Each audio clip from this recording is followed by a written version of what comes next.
And we are live. We are live. Oh, We're live, it's Daphne. Friday. It's Friday again. Ooh, I think my Was lights it? are gonna work. I don't Oh, know. okay. Wasn't it Friday last week? Isn't it just Something like Friday? that. Yeah. Oh yeah. Oh, Oh my goodness. good morning, people. It is September 9th, Yeah, I know. Don't jump ahead. Don't jump ahead yet. 2022. I Oh still my got work to God. do. Oh, and you are watching the Ragin 2, the vlogs. And Daphne, you ready for the intro? I hit it. I might Yeah. as well just rip that band-aid off. Let's go. Brr.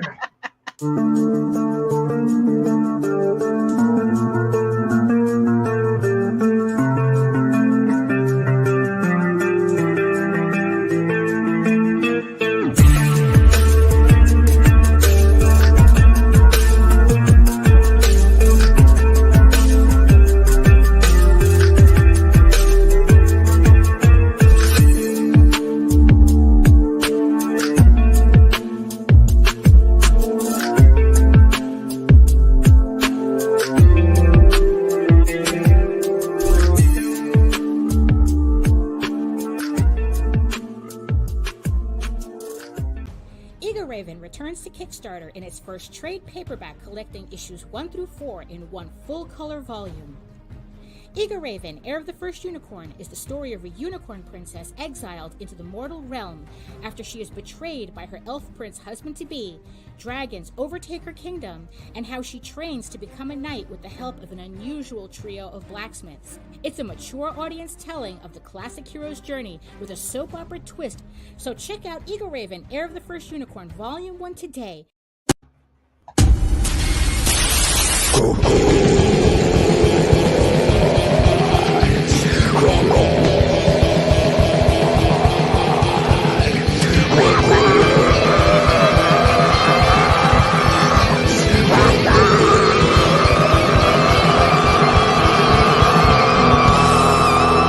Come get some. I'm awake. I'm awake. I'm awake. I'm Yeah. up.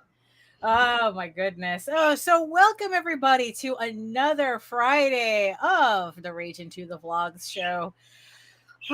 Yeah, it's been a long week. Well, it's been a long productive week, but I can't help but be very tired anyway. You know? So thank you everybody for coming for coming to watch our show, spend time with us for an hour. So who's in the chat joining us today? Oh my gosh. All right. So far we got Mike Celestri. Oh, myself. Hi, Nita. Good morning. Right. How are you? Mm-hmm. John Celestri, Mike Jimmy. We got Tanner in the chat. Mike Wolf. Oh, hello. Guys. Good morning. Good morning. Yes, good morning. Thank you. You see, we've got like a pretty full house already, just starting out. And welcome the 5 people who are watching us from regions beyond. It's like, I know you probably have your reasons for doing that, but it's like if you're watching us from Facebook or from Twitter or whatever, yes, come on over, join Mike Jimmy in our very sexy chat, get the conversations going. Yeah, I know, really. And come on over, and while you're here, hit the subscribe button, the notification bell, so you get notified every time we go live. But before we get too deep into things, hello everyone. My name is Daphne Lage, and I am a cartoonist, illustrator, and comic book artist from New York. And I have been self-publishing since 1992, so I kind of sort of know what I'm talking about. Yeah. And I'm known for the furry fantasy adventure Tall Tales, which I literally just sent out the last of the packages, the reward packages from the last campaign. Just sent them out to this morning. So if you're waiting on anything with sketch covers in it, it's going out today. So keep an eye out. You should be getting them next week. So thank you again for everybody who supported the campaign. And I am also known for my medieval fantasy soap opera drama, Eagle Raven, Heir of the First Unicorn, a project we love on Kickstarter. And I just want to thank everybody who supported the trade paperback for Volume 1 trade paperback for collecting issues 1 through 4. We are 2 backers away from 100. So I just want to thank everybody again for the support this trade paperback is getting. It is, I can't thank you guys enough. We still have about 2 weeks left on the campaign, maybe just a shy smidge under 2 weeks. So so if you haven't pledged yet, please check out the links in the show notes below, and check that out there. But in the meantime, you can read both my comics online at Tall Tales, TAILS online.com, and egoworks.com, EGOWRKS. And you can also check out all my videos on how I make my comics here on YouTube at my channel at Daphne Lage, Lage Art, which also simulcasts through the Ragin 2 net. Well, it's through the Indie Comics Network, formerly known as the Ragin 2 Network. But that is now we have a parent company now. So Ragin 2 is the parent company. We're fancy. But yeah, I know. That's how we are. Maybe, but you know what? Let's bring it over to Nita, and she will explain that more to you if you're joining us for the first time. So, hello. Good morning. My name is Nita Lanning. I am CEO of Ragin 2 Promotions, the parent company that brings you the Indie Comics Network on YouTube and Indie Comics Promotions on Facebook. I am a writer, vlogger, blogger, editor from Southeast Louisiana, and you can find me here every Monday and Friday with Daphne. Yeah, exactly. Yeah. Right. That's how it goes, right? And like I said, make sure you can go to both our channels, hit like, subscribe. Oh, thank you, Facebook user. Yeah, come on over. Identify yourself. And identify yourself. Yeah, declare yourself, Facebook user. So what was I saying? Oh yes, you can make sure you join. You come to both our channels, hit subscribe on both of them. Doesn't cost you a thing. Hit the notification bell so that you get notified whenever any of our shows go live. And we have a lot of shows. That's William Russell. And oh, hello. Good morning, William. And we just have a lot, planned, and we don't want you to miss out on anything. So, oh my goodness. But yeah, it's like, what a week, huh? What a week. Oh, actually, what a 2 weeks, past 2 weeks. Is that better, Mike? What's happened? Oh, it's like, yes, Nita. Yes. Oh, and also I want to thank, on behalf of Nita, I want to thank our, I don't know what like kind of like our anonymous sugar daddy. Yeah, our unofficial sponsor who gifted Nita with a lovely boom mic stand, so now she can have all like her room on my desk, right, and 5 pounds of Twizzlers. Oh my god, yeah. So yes, so we would like to thank legit sugar daddy. Right, exactly. So we would like to thank them so much for supporting Nita in her addiction. And and also for supplying HR with treats as well. So I mean, it was just a very funny day. But honestly, we really appreciate. Look, however you want to support the show. Right, is Amazon gift slips, list, tip jar, whatever. Buy our shit. Yeah, it's like hamster treats. It all works out. We're very simple people. Hamster treats. Yeah, exactly. We're very simple people. It doesn't take much, to gain our approval. Especially HR. So there you go. So we would like to thank them for that. So how's that new boom mic working out for you? So far it's good. I've got to play with it. I want to go ahead and mount it to the wall, but I'm waiting for the wall mount piece. Oh yeah. Which should be coming soon. That way I can have it over here and collapse it all the way out of my way. Oh yeah. Whereas right now I can just come in and out from the wall. Yeah, that's how mine is set up now too. So at least it's like it's hooked up to one of the shelves, and then when I'm done, I just push it out of the way, and it tucks in between the shelves. So it's like it's very nice. It's very nice. Yeah, it'll be able to just go all the way over here out of the way, which should still be clear enough for when we're just working or whatever. Right. Mm-hmm. So I'll have the entire desk. Right. And I do have a lot more room just with it off the shelf. Yeah, it's like I don't understand it. How, like the base of a Yeti is like this, but you take it off the table and you have like 25 square feet, like just clear. That's it. It's like how does a microphone take up that space? Like legit. Yeah. It was this Yeah. much space on the desk, but Right. because I had to have the swing arm on Right. this Yeah. And it then, was literally taking up over a square foot of space on the desktop. right. Yeah. It's like it's just like, yeah, technology. Yeah, it's like this whole wireless type of, yeah, whatever happened to this wireless technology, that wireless future that we were supposed to have. you know but yeah, so thanks again for the gifts. We greatly appreciate it. Anything that helps improve the show is always to your benefit. It is always to your benefit. And yes, supporting the hamster is beneficial to the show too, Yes, because absolutely. the hamster keeps me happy. Yes, absolutely. It's like HR makes sure everything runs correctly. So. Sorry, girl. So also it's like last week, because we missed the opportunity. Well, I missed the opportunity to talk about it because we had JD's campaign launching on Monday, and again, thank you everybody who has supported the Oswald Chronicles as well. That campaign is going. He did fund, and now it's just trying to figure out what all the stretch goals are. So again, all the links to all the campaigns are in the show notes below. So what is it? Pledge generously and pledge often. That's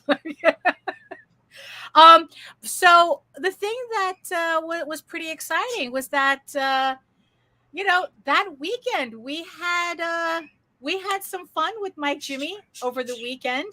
Oh my gosh, it was fucking spectacular. And if you don't know, Mike Jimmy has been animating. He's been working on animating his Life on Korra comic book.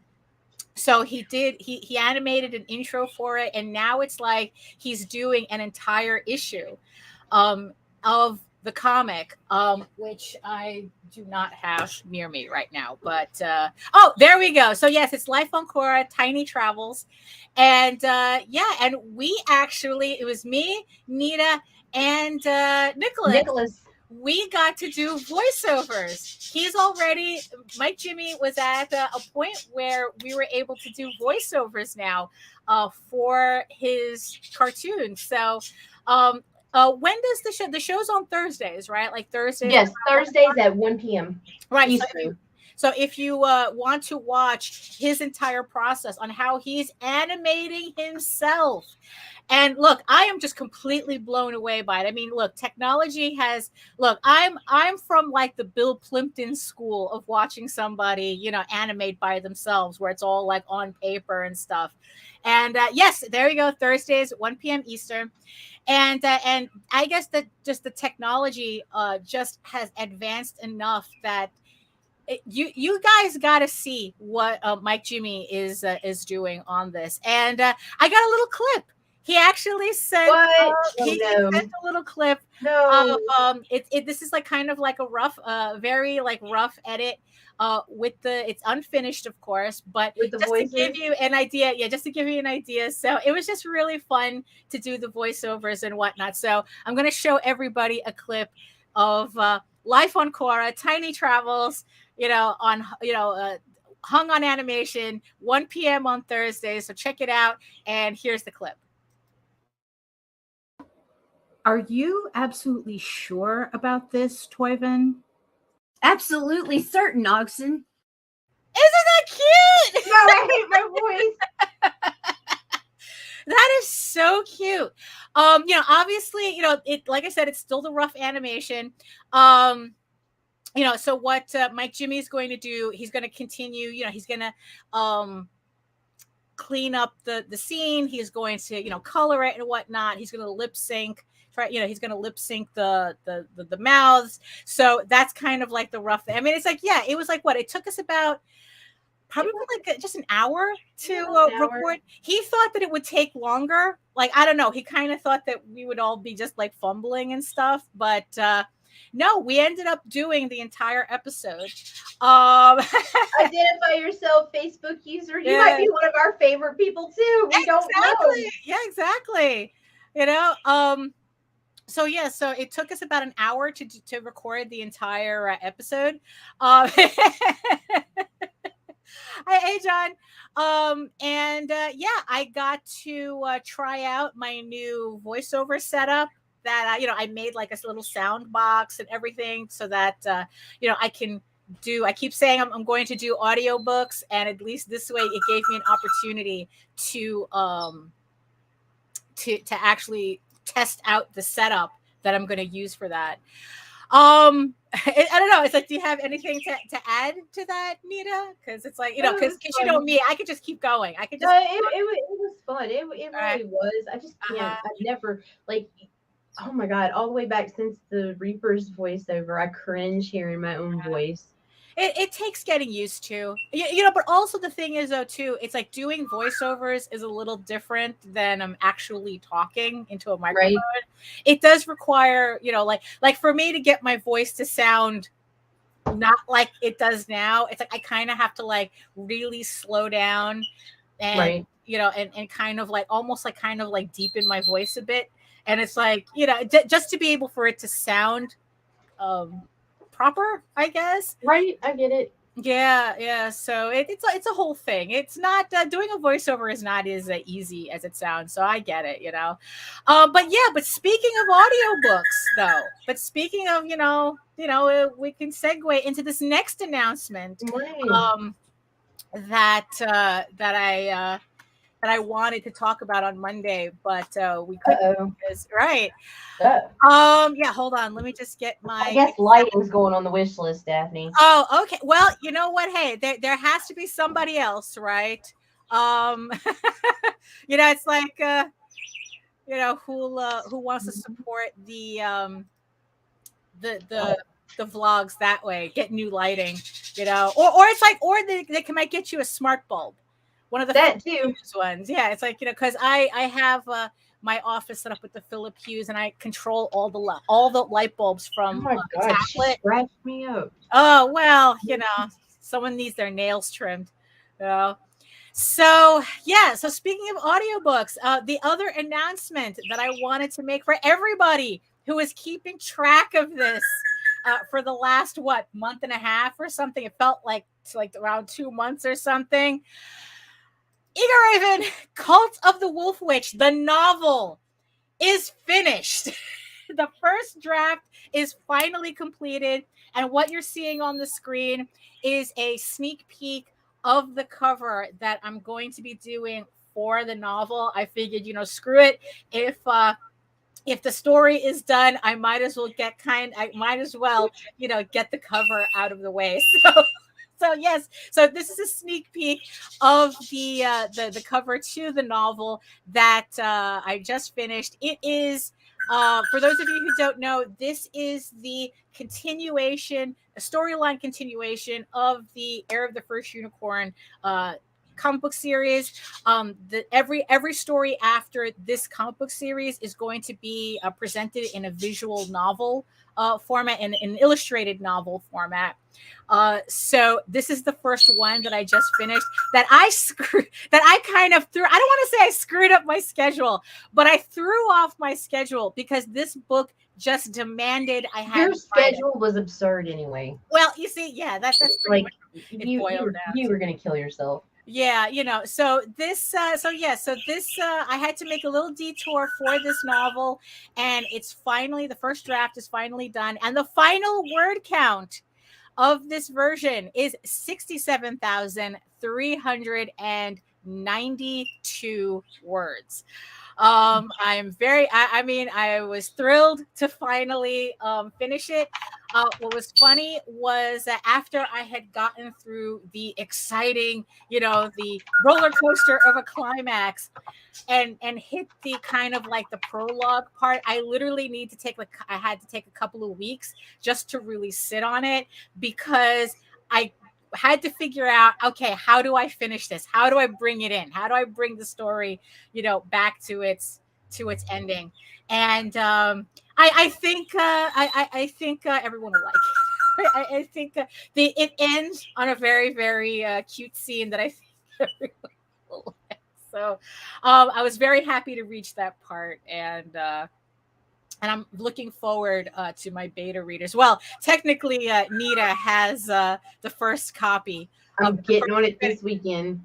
so we'll get to see how that goes. And then here's a question, Nita. Just because I've never done this before, so it's like the whole concept of beta readers and whatnot. Like, how many beta readers am I supposed to have? Just a handful. I mean, and trusted few. Right. You know. I mean, yeah, because it's like I put together my list of 5 people, and like 2 of them I would consider more like editorial slash. But you have to make beta. sure they're not so close that they're afraid of you, or they're not Right. pussies and afraid of you. No, Like- I think I chose people who, based on interviews, that I figured that they knew how to Look at ask. that, Oh, Ragin. there you go. Hey, Jake. That based on interviews, that the type of questions that they were asking intrigued me enough to like, okay, if I gave you this novel, what questions would you ask? So that was kind of like how I chose everybody. I mean, definitely one of them, it's like, I don't know. One of them actually frightens me, but I'm going to have to, but everybody else was chosen on the types of questions that I have been asked already. And it's like, okay, I'm intrigued by your way of thinking. So that's how, so I'm not too concerned about that part. Yeah. Yeah, exactly. So that's next. So what I'm going to do is I'm just going to so you have the first draft of it. I'm just going to sit on it for a while. It's like, I'm going to wait for you to come back to me with I guess your initial thoughts. And then I'm going to start spreading it out a bit. So it's like, look, it's the lighting. It has to, it's like, look, if it was Look how going, evil I look when it goes out, though. Okay, now Right. the computer screen's going to adjust. But yeah, so that's my other big accomplishment for the week as well. So we did voiceovers, we wrote novels. Nita found a sugar daddy. He's a very supportive. No, it's a very supportive and nice thing to do. And it's really, it's just really funny awesome to think that I would have never thought to throw an Amazon wish list as an alternative to tips, Right. And people do it all the time, and it's like, okay, well, why not? So I put random shit that I needed or wanted on there, and you ended up with 5 pounds of Twizzlers at your door. On your doorstep.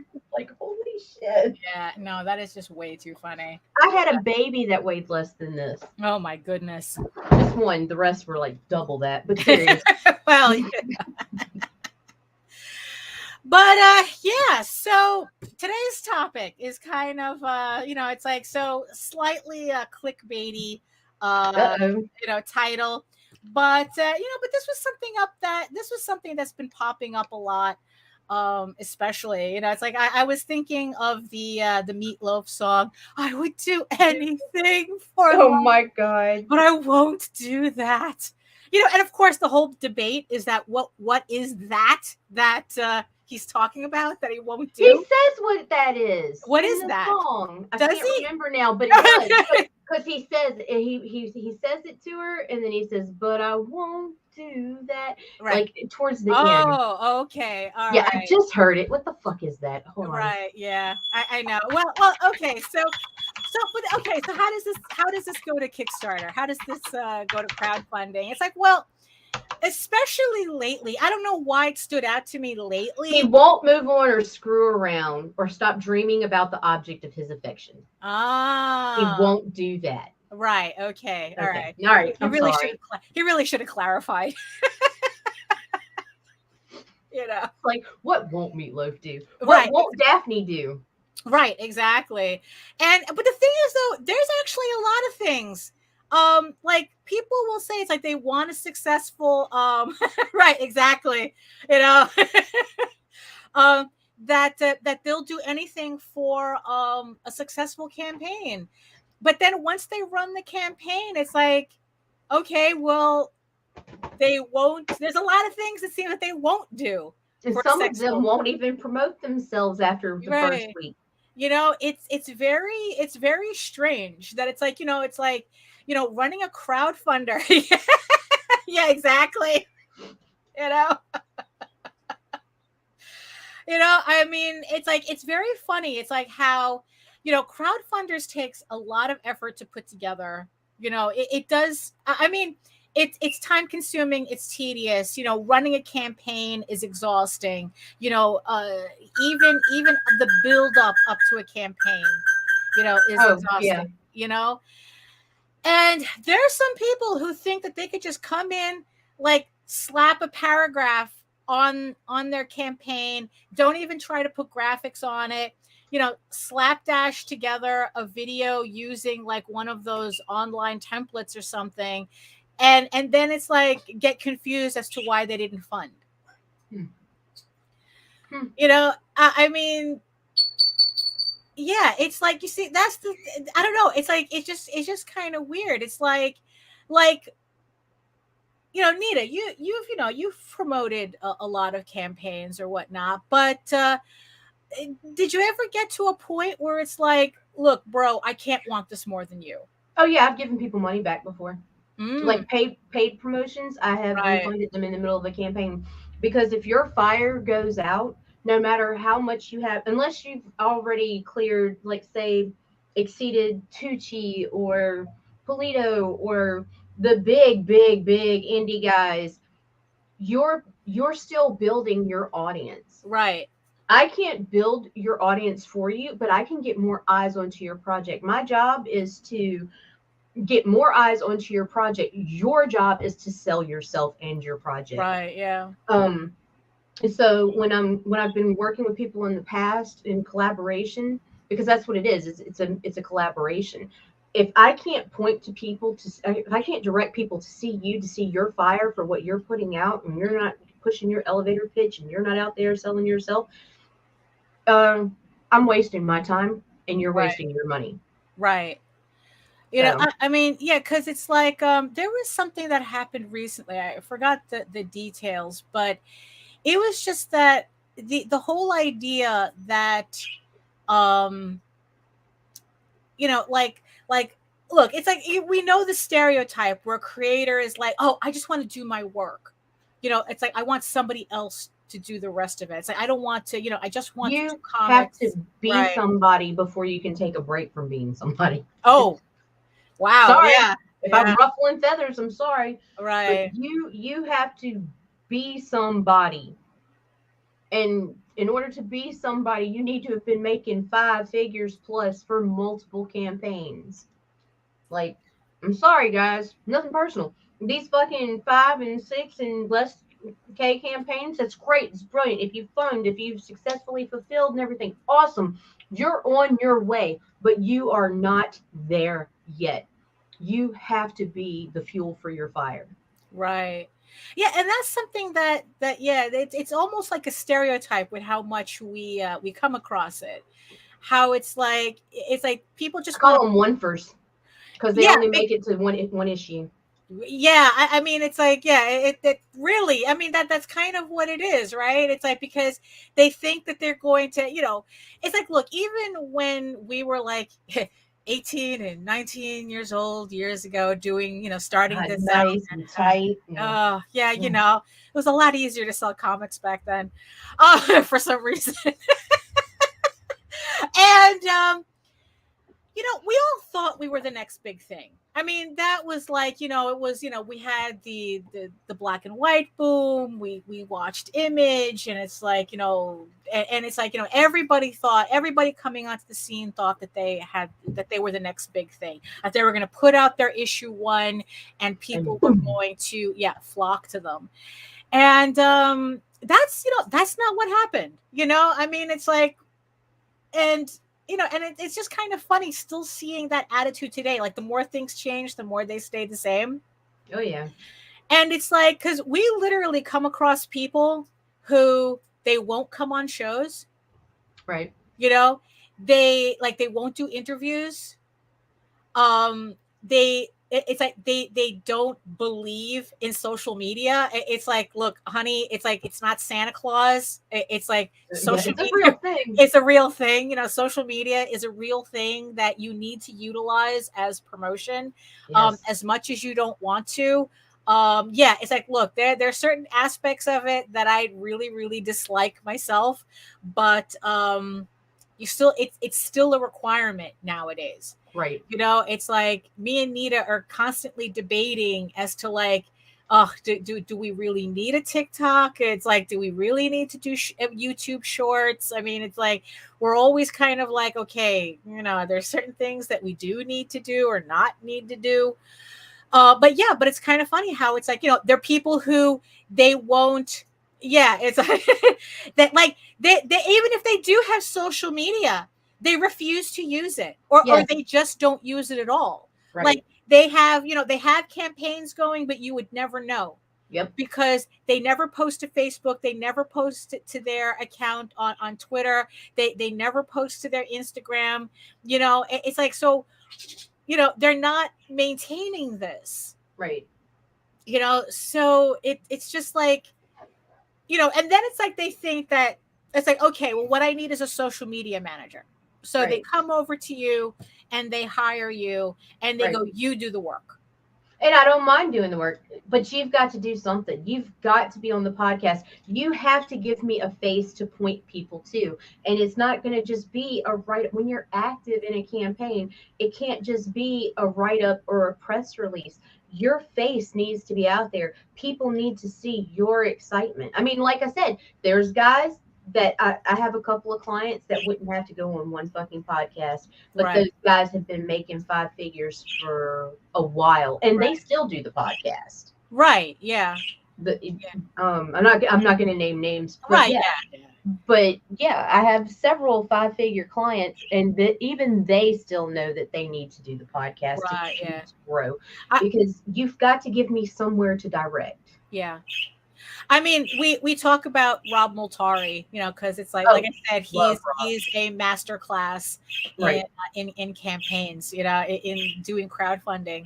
And I remember when he started, it's like, well, he started with a failed campaign, but he learned, it's like, okay, what do I do? What do I don't do? And there was like at one point where he said that, I don't know, it's like, I might be misremembering this, but I could have sworn somebody told me that they did 70 podcasts in 1 month. Ooh. Although I don't think now that I think about it, I don't think it was Rob Multari, but he might have. But Rob was like, when he has a campaign going, it's like you can't not see him anywhere. It's like everywhere. It's like, no, because he knows. Yeah. He knows the value of it. Yeah. And his campaigns are making 5 figures. And you know what? Rob could stop the podcast this next coming snowfall. He could stop it, and he will still fund without a fucking problem. He could probably just get away with hiring a marketer to slap a couple posts out there that he's coming and still completely fund. But he knows that newcomers come into social media all the time. The next generation's coming up. People. He continues to build and accumulate that audience as long as he's here. Yeah. So that's I know. Yeah, really. It's like, I'm trying to remember there was somebody who had said that they did like 70 something podcasts in 1 month, and it's like, no, that I will not do. Been there, done that. That I will not do. It's like, and I think that's also the thing too. It's like, people need to be, when they're going to run a campaign, they ouch, man. This is a great question. Good question. Very good question. Can you give it is. Can you give like a quick answer to that? Yes, there you can drown people out. However, when you're active, people are going to be more forgiving. But if you are posting every day 6 months before you even launch, and then you launch, and then you're posting every day then too, you kind of drown people out. People get tired of you before you even go live. Right. Continue to post, but make sure you're moving to different groups, different pages. Promote yourself differently. Try not to always share your direct link. Make yourself a bit.ly and type up a brief part of your elevator pitch or something like that. On Twitter, take away the checkout and just have your header and your hashtags, and it's an art.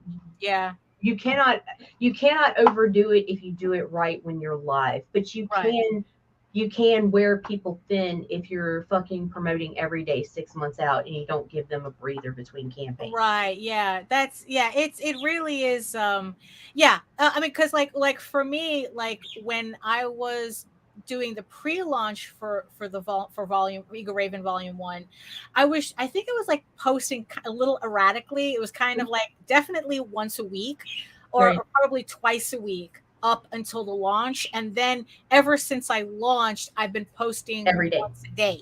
You know, I've been posting every day. And then Nita posts to the side, you know, she does her satellite posting for Eagle Raven. But the thing is though, she's going into like different groups that I'm not in, so that we're not like kind of like overlapping each other too much. And so when we do, I try to make sure there's a minimum of 12 hours between us. Right. Which sometimes we fuck up, but hey. Right. Yeah. You know, but also here's the thing too. Here's a dirty little secret.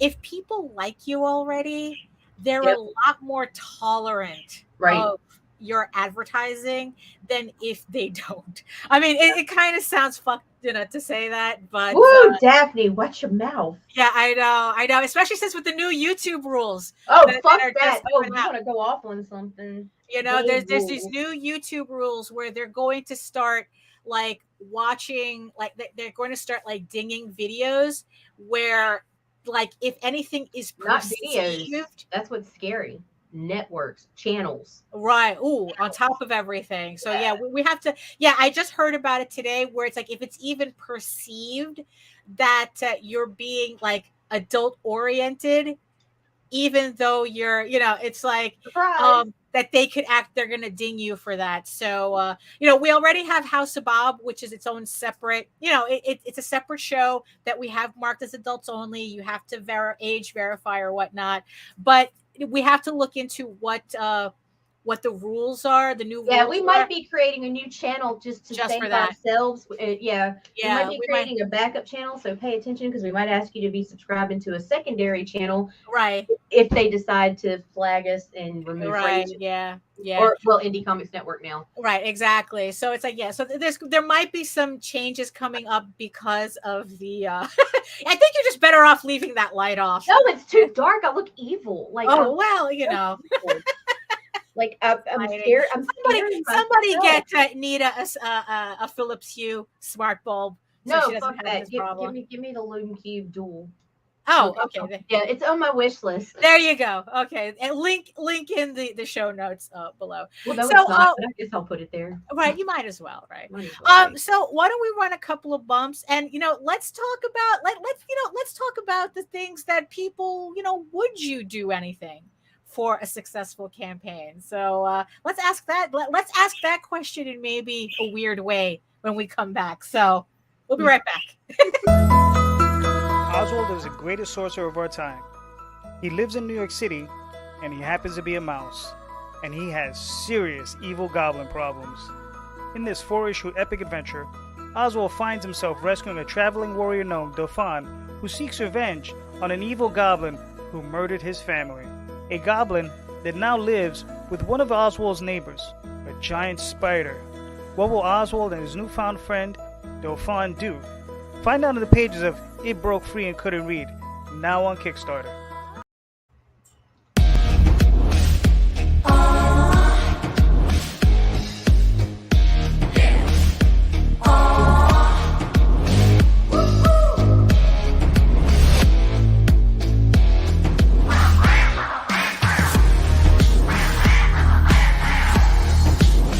Your favorite podcast is Critical Blast. Actually, it's the Ragin to the vlogs, but whatever. Yeah, exactly.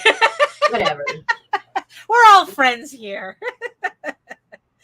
So so speaking of Robert Multari, though, he actually did an entire episode. Oh, and That was for what you won't do, Daphne. Oh, okay, right. Well, we don't want to get copyright struck on top of everything, so we won't do that. We won't be copyright struck.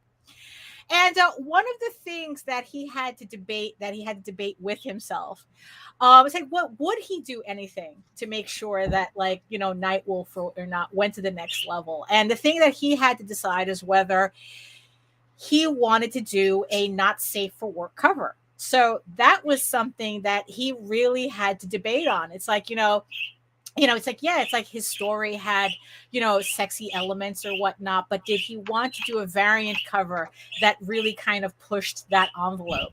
Right. So he got like Lena Dye to do a nude cover of one of his vampire characters, and as far as and as far as I know, it did very well for him. So it did push. It did what he set out for it to do. So. But the thing is, though, that's something that might not be appropriate for a lot of campaigns, and there we go. And that's something I know that, like, when I initially did a nude cover for Ego Raven, it was kind of, I still wanted to make it all artsy and shit, and all that. It's like, oh, it's try to make a kind of like an educational statement about Victorian artwork and that type of thing. It's like, I don't know. I was like kind of self-conscious about doing it, but now it's like, screw it. Just being a chicken. Yeah, I was just, but footing around, Daphne. I really was, so that was a decision that I was playing around with. And that actually, and I went through another crisis of faith with that before this last campaign, when it's like, when we were talking about using more provocative / aesthetic, borderline erotic imagery to advertise Ego Raven. And I was very hesitant in the beginning, but now it's like, now it's like, okay, you know what? Okay, I'm in the zone. Now it's like I'm kind of thinking about what images I'm going to be using for the next campaign. Like I guess I broke that ice. So it's like, oh, it's not that bad, Now, here's the thing, though. Whether that actually helped with the campaign or not is still debatable. Whether having, I know that the new nude cover that I did for the issue 1 reprint for the trade paperback is doing well. I still have copies, by the way. So so remember that if you pledge for the nude cover on this campaign, it's only going to be printed to order. So if you wait until after the campaign, it will not be available. But so you can check out the campaign, to find out more about that. So like that was something that kind of like I had to gnash my teeth about. Right. Yeah. It's like, that's, and that's the thing. It's like, okay, so how far do we take this?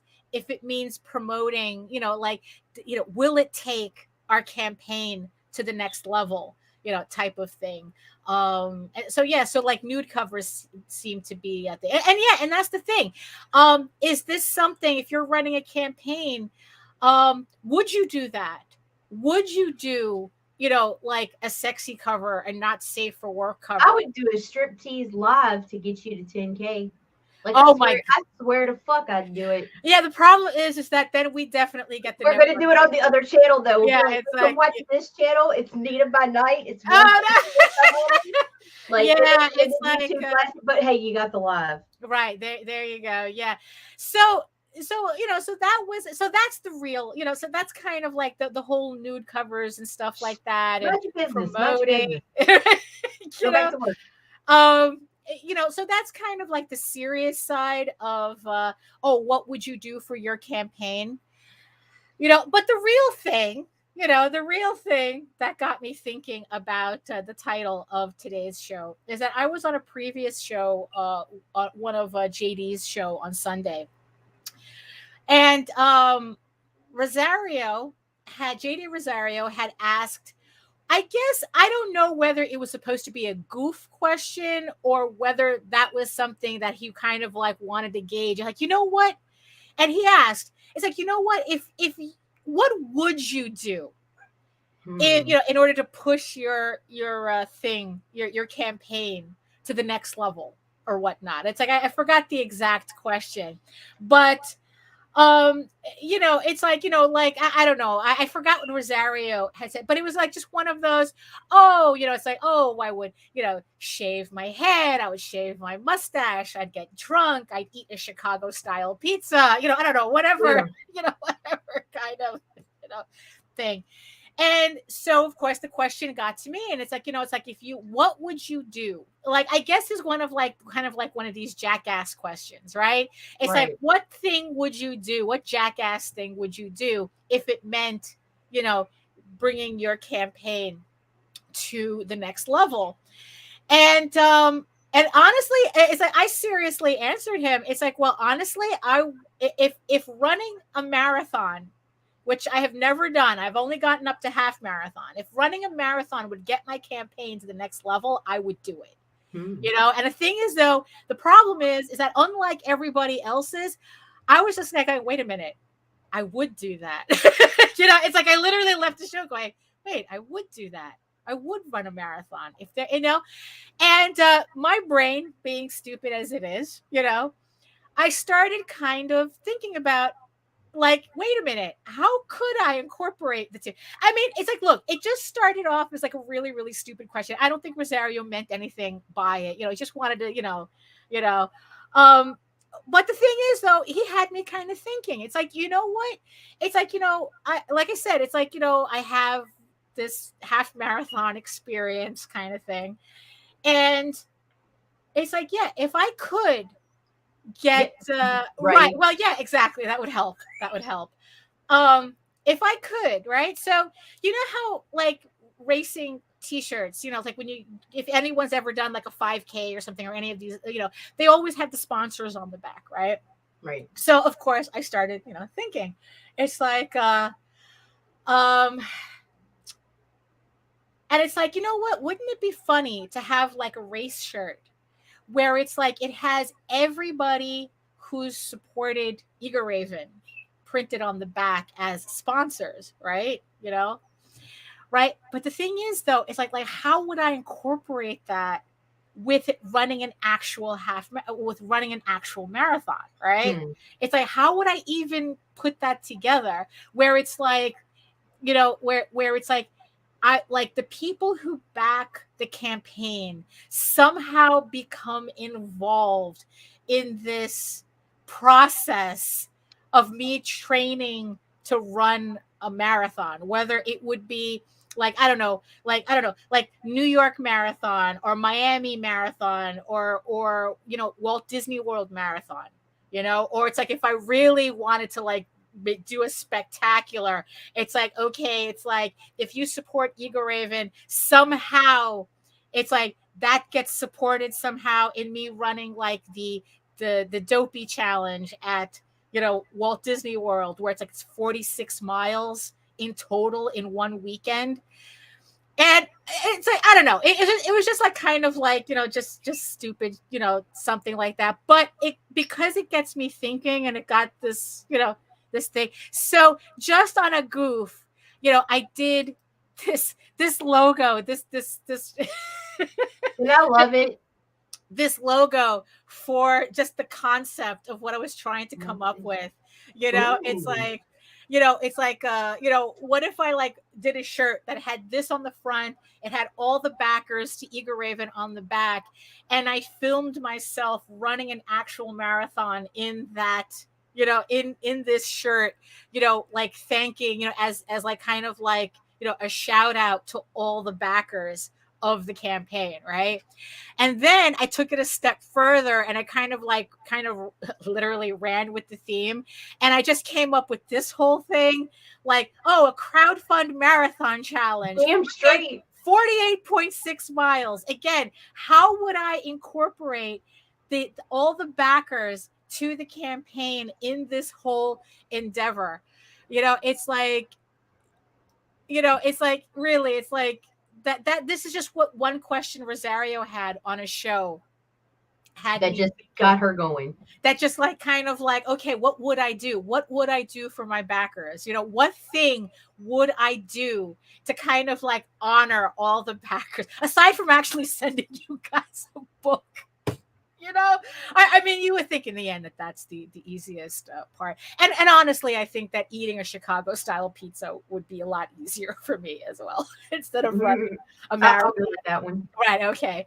While Daphne runs a marathon. While I read them. And I was telling Nita, it's like I'll have to figure out how to film it somehow and shout out random backers at every mile and this, that, or it's like, how would I do that? Would I have like, it's like, would I have a level on like whatever campaign, whatever Eagle Raven campaign, where it's like not only are you buying a book and this, that, and the other thing, but it's like, you're sponsoring a mile, so it's like, so when I'm on the trail or whatever, it's like every mile I stop and I shout out your name on video, and we cut it and we do like a super cut. I mean, it's like, really, it's like, what would I do? What would I do to get Eagle Raven to the next level? I mean, again, it's like, maybe just promoting it and going on more shows might be easier.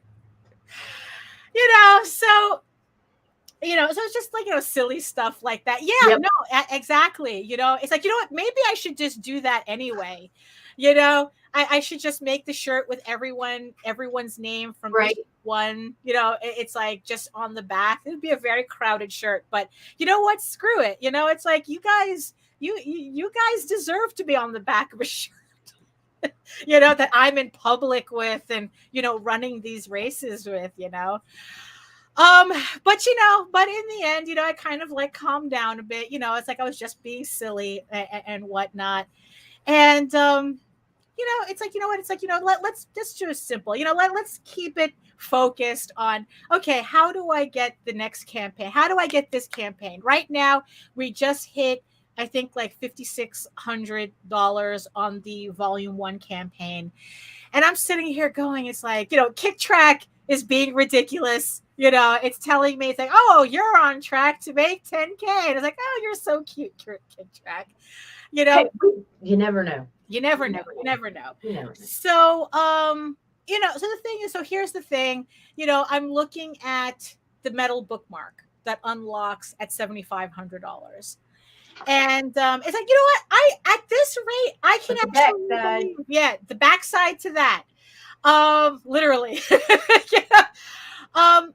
It's like, I'm actually pretty confident at this point that we can unlock that that bookmark. I think I'm really confident about that. And so I was thinking, it's like, so what would happen if for some reason I break 75K. Body pillows, we're holding. So far that's just a me thing. I'm the only one with body pillows right now, so that's not something that I really want to. I won't do that. Okay, there we go. Right now, body pillows. I will not do that. Wow. I will not do that. But the thing is, though, so yesterday, I was again playing around with the idea, and I was talking to Nita about it's like, what am I going to do for if I hit 75 and I still have time to spare? I mean, it's like, and that's the thing. If I have time to spare, after we hit that 75, what am I going to do? And in my stupid brain. Not stupid. It was genius. In my stupid brain. Not stupid. As I was talking to Nita, it was literally happening in real time. I was just sketching and then I start cackling my ass off. And the thing is, you guys think you know what my cackle sounds like. You have not heard this one. So, hold on. Let me just. It was maniacal. really, let me just do something really quick here. Let me see, save as. I need a JPEG of this because I really want everybody to see this. Me too. You know, yeah. So as I'm talking to Nita, here's one thing. Here's one thing that I would do to get Eagle Raven to the next level. Mud flap stickers. Yes, ma'am. Yes, ma'am. It was Daphne of Daphne Cackles. Yes, Right. it was. Yes, you know, so I came up with this as I was talking to Nita, and it was just, and what's funny is that this was inspired by the Run Disney silhouette.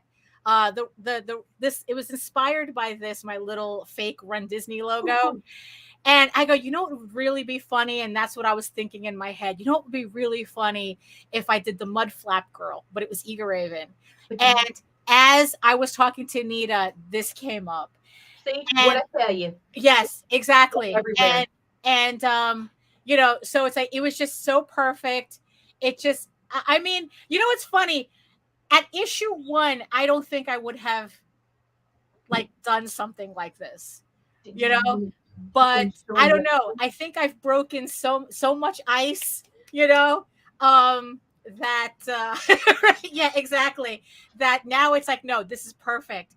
So I'm gonna give everybody a little preview. I'm giving everybody an exclusive. And you think it was good like that? You guys should see it mirrored. You know, a little exclusive here. So yes, so if we break the $7,500 stretch goal on on Eagle Raven Volume 1 with about maybe 5 days to spare, if we can get the campaign, what did we decide on? 8,000 or 85? Go 8. 8. So if we can get it to a nice even 8 number, you know, $8,000 for the Volume 1 campaign, which would break all of my records. I mean, 75 breaks all of my records, but this one would break 8,000 would break all of my records. Every physical backer will get this. Woohoo! Look at it. You will get a holographic Eagle Raven Trucker Boopy Girl sticker. Trucker Girl sticker. Added to your pledge if we reach $8,000 on the campaign. I just cannot get over how absolutely perfect this thing is. I mean, I swear to God. I'm very excited by this sticker. I'm getting proofs done already. So yes. So help Eagle Raven get now that you're only going to see it here. You're only going to see it here for now because I'm only going to announce it on the actual campaign if we have at least 5 days left after we break 7,500.